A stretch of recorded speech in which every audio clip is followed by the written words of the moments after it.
چیزهایی هم که میگن راجع به نسل زد و نسل وای و نمیدونم این چیزا، من خیلی موافق تغییر نسل راستش نیستم. نسل جدید هم تو یه نفر رو بهش بگی که آقا تو مسئولی ولی 3 برابر بقیه حقوق میگیری، ولی باید اینو انجام بدی، یا 3 برابر بیرون بهت حقوق میدم ولی این کار رو باید در بیاری، یا اگه در نیاری فلان اتفاق میفته. چرا جواب نمیده؟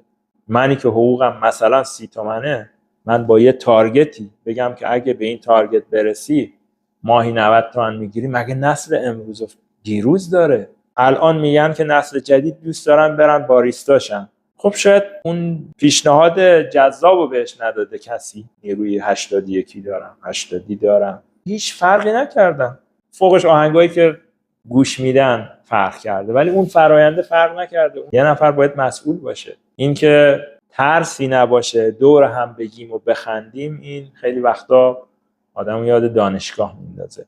اون نفری که روحیات نسل زد رو بهتر میشناسه یه محیطی رو تو شرکت من فراهم کنه که این محیط باعث شه که نیروی نسل زد راحت‌تر بیاد توی شرکت من کار کنه، محیط جذابی باشه.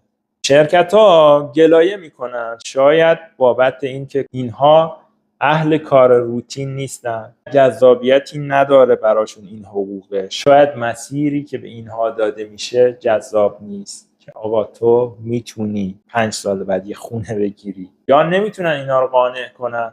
علایقشون عوض شده. قانون عرضه و تقاضا چی میگه؟ میگه که عددی که تو به نسل زدی میدی یا عدد تو ببری بالاتر، یا امکانات بیشتری بهش بدی، یا کسب و کارتو تعطیل کنی دیگه.